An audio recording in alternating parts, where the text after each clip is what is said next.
Hey, hey, welcome back to Nintendo Treehouse Live. I'm Terry, and we have Mario plus Rabbids Kingdom Battle coming up right now. First, let's do some introductions. I have my colleague here, Rich, and we have some friends of ours from Ubisoft, Xavier and Davide. Thank you for coming, guys. Thank you. Glad to be here. So let's go into the game, and let's kind of go talk about a little bit of this game for us. Sure. So Mario plus Rabbids Kingdom Battle is the game we just announced. We're super happy. We were announcing the game yesterday at the conference, and since then we start to show a bit of the gameplay. Yep. So we're super happy to show today more of the basics and combat basics, exploration, and so that's what we're going to do. And in terms of the game itself, so what happened is the rabbits have just been teleported into the kingdom. A twisted version of the Mushroom Kingdom. Yeah, actually. and it changed completely the kingdom in itself by twisting it. So you'll have a lot of surprises and elements in the environment, but basically Mario doesn't know anything about the rabbits when the game starts. So we're still at the beginning of the game here, but basically that's when things start to go a bit crazy with twisted elements. We even have this plant here. That's a bit special. So yes, we tried to recreate a very immersive world by using the misproportion. So you feel that you are small and in a huge environment which is enveloping you. And everything around you is animated. Like for example, this plant, it's incredible because it's animated by hand and it's following the music of Grant Kirkhope, which is the composer of the game. So it's one of the things that I love about this game. It's part of the things that Mr. Miyamoto, Nintendo, and us as well, Ubisoft wanted to see as well, the in terms of details, things that we wanted to play with. So yeah, let's go. And big part of the game as well is the combat itself. Yes. And when the players see those enemy flags in front of them, they know that they are about to play in a fight. Before we go in, actually, there is a couple interesting characters that's following Mario. let's talk about them a little bit. Yeah, so aside the big Goomba that has been almost played with because of the rabbits and stuff, for the characters and the heroes themselves, so we have Mario, of course. He's a true hero. He's a fighter-like character in combat as well, so he's really strong almost everywhere. But we also have Rabbid Peach.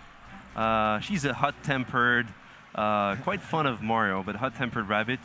And a very strong personality as well. And Rabbid Luigi, the third one, he's a wizard-like type of character. He's really clumsy, naive, but at the same time he's quite dangerous in combat and as the game progresses as well. So yeah, it's a nice cast, and this cast is the beginning cast. So as you'll progress into the game, you'll unlock new heroes. So you don't unlock the heroes at the beginning, you unlock them throughout the adventure. Now, can we say what other characters there will be in the game as well? Sure. Absolutely. So the player will control 8 heroes. We'll be able to choose between 8 heroes at the end. So that will be the player's roster. And we really wanted to play around this contrast between Mario character and the Rabbids one, like in order to create the humor. Yep. So if there is something that the rabbits learn from Mario throughout the game is how to become heroes. And Mario learns how to crack the joke. So we go for the fight? Yeah, Let's do it. Let's do it. Yeah, go. definitely. So you switch from exploration mode to battle mode this way. So basically when you see those two flags, you switch to battle mode. And you don't control anymore directly your characters. You control Beepo, little cursor you see in front. And this little guy, in fact, is telling you, you can tell him where to go and the characters will follow. So that's a big difference between the two. And for us, it was a good match, between exploration and combat in terms of the feeling we have. So let's go. As soon as you start the combat, a fly cam is showing you the battleground. But you can always use the tactic cam, which is a tool that will let the player observe the surrounding to decide what to do, the best move to take. And as you can see in the top right part of the screen, the mission objective, it's a rich area.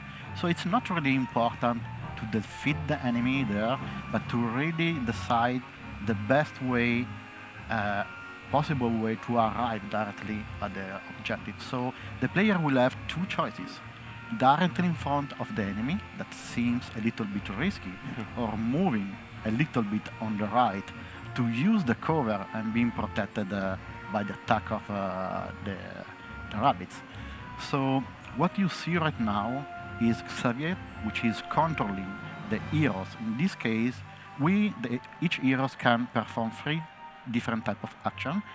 As we are quite early in the game, right now we have only movement and attack. Later on there will be techniques, which is way more, let's say, an indirect way to deal with an enemy, and it's more magical. But the blue line is defining where the characters can move. And in this case, Xavier could, for example, go behind the cover in order to be half protected, or just go in front of the enemy. So as soon as you press, the character moves. And like David said, we can attack, but it will show first the movement phase itself. You can do whatever you want. You can move first, attack then. It's up to you to decide, in fact. You can advance towards another cover, such, for example, as Rabbids Luigi is doing, or even better, you can move the cursor behind one of your teammates in order to activate what we call the team jump. And the team jump is expanding your area of movement, allowing you to go much further than your normal area of movement. Right. And this is also allowing you to fill the gaps, such as the small river that you can see in front of you. After that, you can choose, but there is no sequence, like? Exactly. So basically here, we just finished the movement phase, and now we can see in this fight that the enemies are positioned in a way to zerg you. They called Ziggies. Those guys don't have a lot of life points, but they're they dash you all the time. So it's good that I'm on the other side with Mario, thanks to the team jump. So when you're ready, you press A, you attack, and what you may have seen just over the enemy is the hit percentage. So 100% means 100% chance to hit. If they are behind a half cover, full cover, it changes. So we'll see that just later on. So I'll continue with the attack here, and even defeat the enemy in the process. He's zapped out, and in terms of story, basically they're not dying. They're going back to the hub as white rabbits. So we're actually saving the rabbits That's here. great. Then you feel good about defeating these absolutely. guys. That's the whole point, because I don't want to spoil too much about the story, but they have been controlled by a force. And by defeating them, you are removing this force from them. And they are part of the gameplay loop of the players, because they will go back to the Peach Castle, and the more you free them, the more they will build a structure that will help the player throughout their adventure. So we saw there Mario was attacked, but he's behind a full cover, so the enemy had 0% chance of hitting him. But the cover did take damage, I noticed. So. Exactly. So it's actually something really important in the combat itself. There are actually, aside one that we have later in the game, no cover that is really infinite. Like, they have this amount of damage, and if they get destroyed, you don't have any cover anymore to defend yourself. So for example here, if I go and attack this enemy, I know I'm not going to hit it, 0% chance, but just to show you the damage on the cover itself, this is a wood cover, so in 2 hits it's going to be destroyed. And the one you see here next to Rabbid Luigi is a brick cover. So this one is a bit more tough, so 3 hits. So basically, that's really important in the game itself to use this. The enemies will do it, you will do it, so... And this is cool because you can also use interactive element in the battleground, such as the Rabbids Pipe. The Rabbids Pipe really helps you to go in other places where you couldn't reach just with your area of movement. So when you use that tacticam, spot those pipes, and use that to plan out your strategy. Exactly. Right. So that's why the observation part is important, and we gave this tool to the player in order to really study, if they want to, the battleground. Definitely, it does count for you. You do have to explore a bit to really figure out that turn-based strategy and find out what the best advantages you have, especially in this new level and environment that you're encountering. Exactly. Here, it's even we showed some gameplay yesterday at the conference. It was just a fight after. This one is before, like David was saying, we don't even have the techniques. But one thing here that is really important for us in terms of design and philosophy was you see the water. This is creating a gap. So it teaches you to use team jump a lot. But the enemies do not use team jump. Those guys are dashers. You don't have Globetrotter. Globetrotter is the second archetype we have. They do team jumps. But here, we really want to show the player, like, hey, you can protect yourself. They will dash you eventually because they will take the pipe by the end of the map, trying to rush you. But it depends because according to where you are in the fight, we never know what the enemies can do. But they should do that in this map because, again, we wanted to teach you this is the way you can play as well. You can reach bigger zones and reach new areas, but also you can go over gaps like water. And this is quite cool. And later in the game, you'll even have height. So if you go up there, you have an advantage in terms of damage. So it starts to build up, We start to put the ingredients together. And this map is 30 minutes into the game, so it's really a good map to start to get those things in. Yeah, the players are still learning here. Right. So it's really up to them where to move. They want to go directly against the enemy and risking to be dashed, but they maybe could arrive at the objective sooner, or they want to take maybe a more safer route like the one we are taking right now, because we are moving, helping each other, using the protection of the colors. Right, and you had mentioned earlier that the objective for this battle is really to get to this final checkpoint. Yeah. There are different battles where you actually have to defeat all the enemies. So here, it's a tricky map. Of course, we're playing, we know pretty much the map, but for the player, it's going to be a first tricky map because they could take this as, oh, we like to defeat all the enemies, but the issue is that we have a lot of the respawn, and the more you wait, the more enemies will spawn, and it's going to be very complicated. So here, it's a reach objective. You need to reach. One of your character needs to be in the zone, and this is something key for the players to do. And then we have multiple enemy objectives. We have defeat all, defeat this type of enemy, reach, escort, and those type of objectives throughout the game to really challenge the player again to do the right decisioning when it matters. So Rabbids Luigi is really close now. He's not close enough because we made it close so enough to arrive exactly. at the mission objective. And definitely, there's something that we've never seen before, really, with Mario, and he's pairing up with this mashup. But also, we have Mario for the first time really using a weapon, a projectile weapon, and yeah. Yeah, Mario has never been afraid to take whatever power-ups are, available to him. So it's cool to see these new types of weapons that he can play with. He's adapting to his surroundings. Right. Yes, plus they are very, very light-hearted and funny. Because the weapons in our game are not just there in order to damage the enemy, but they are also a tool to create fun, because you can plug additional behavior, such as you can glue an enemy on the ground.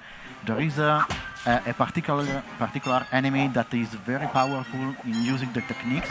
You can freeze his face, so he cannot speak anymore, therefore he cannot use the techniques.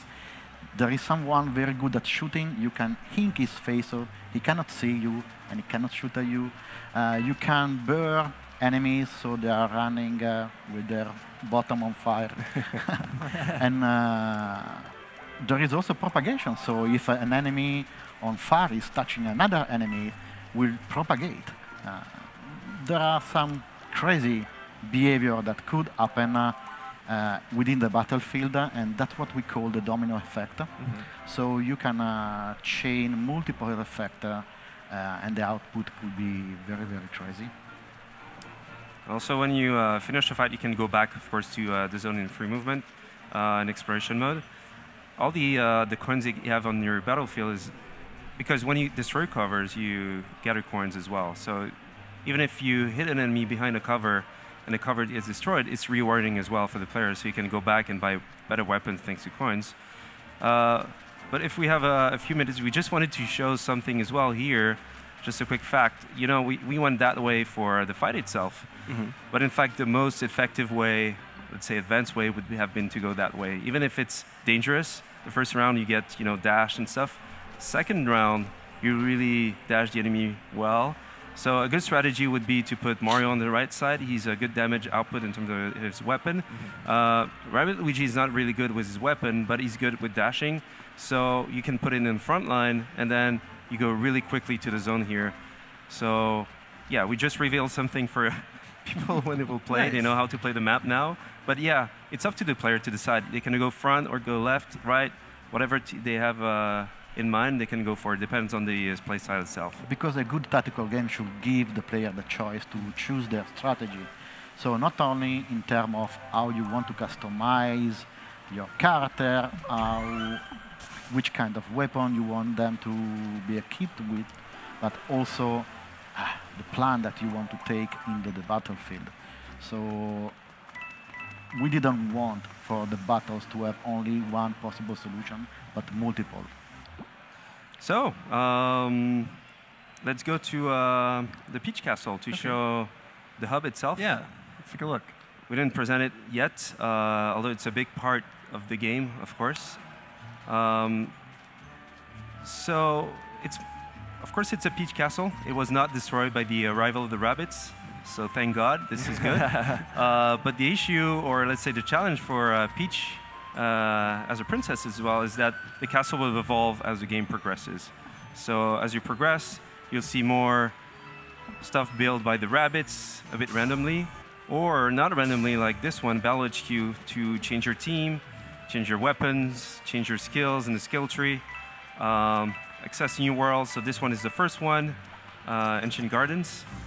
And you also have many puzzles around that you have to solve. And as you finish a world, you get new contextual actions and exploration as well, so you can progress and see other places that you couldn't go before. So this is key as well for the player to go back to the hub and see what they could do now that have new abilities. So yeah, this hub will evolve throughout the game, and we won't be able to show today the other worlds, but as soon as you finish a world, you can access the new one with this new ability, and the cannon takes you and then shoot you in the world itself. And we just saw an example here of a little puzzle that we have with the red coins that we have in the game as well. So we have yellow coins, red coins, blue coins as well in the bug zones. Museum, where you get all your collectibles from the game. You can gather in the game. This one is still broken when you're at that moment in the game, but it's the washing time machine. That's what they use to come in the world itself of Mario. And it will be useful in the future. You can go back and revisit and get better scores in all the fights that you've done. And also other elements that here are teasing that the player will discover. New worlds here, etc., etc. So that's really an important part of the game as well, this hub and how it will evolve with the game itself. And I do remember that the hub was one of the first things that we decided to do within the game, like really a point of contact for the player to really help me throughout the whole game.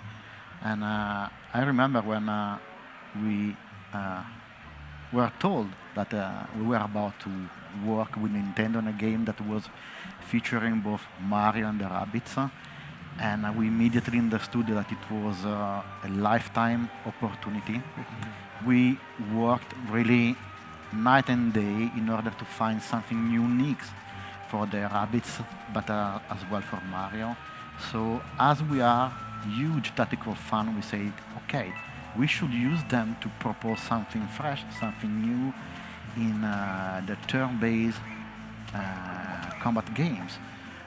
But at the same time, we wanted to stay true to the Mario universe. And therefore, we decided to mix those two different phases, but in a seamless way, like the combat and the adventure. And at the end, when we felt that we had a solid idea, we decided to meet with Nintendo. And I remember that we had only 3 weeks and a half. It was crazy, do you remember? To really prepare something. And when I finally met Mr. Miyamoto, I felt like he's the creator of my favorite game. It's the inspiration of my career as a game designer. And I felt like if I was divided like in two.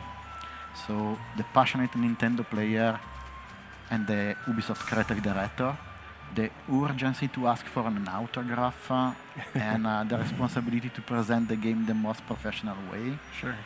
But at the end, the effort paid off because he told me that he was impressed, and he kept asking how come that we had Mario and Luigi in our prototype. But the truth is that even if we spent, we had only 3 weeks and a half to work on the prototype. We recreated Mario and Luigi from scratch, the model, the animation, the rig, in order to try to translate their essence in our prototype. And I think that this was the moment where we truly convinced Nintendo about our commitment and passion. So from that moment on, we kept meeting with them in Kyoto. It was an incredible journey, and Mario plus Rabbids Kingdom Battle become really a work of love, a labor of love. That's such an amazing story. Yeah, I think you guys have a lot to be proud of, and I know that Mr. Miyamoto, he's hard to impress, and you guys have worked really hard, and I'm super proud of what you guys have come up with. I can't wait to play the full game. And it's just beautiful looking with all the graphics and the Thank different you. tactical style, but also the exploration of the game. It's a new style that we never really encountered before. So We didn't sleep a lot these past month and years, but we're super happy to be here and talk about the game. It feels great. Like we were almost like in the cave, working on this game. And I think for the team, the whole team, dev team, all the studios, to be here today to talk about the game, show the game, finally, it's just super exciting. Yesterday press conference was Yeah, it went very well. a And wall of all the emotion. emotions we had on it was great. And I think now showing the game like that is just incredible. Thank you. awesome. Thank you so Thanks much, a lot. guys, for coming.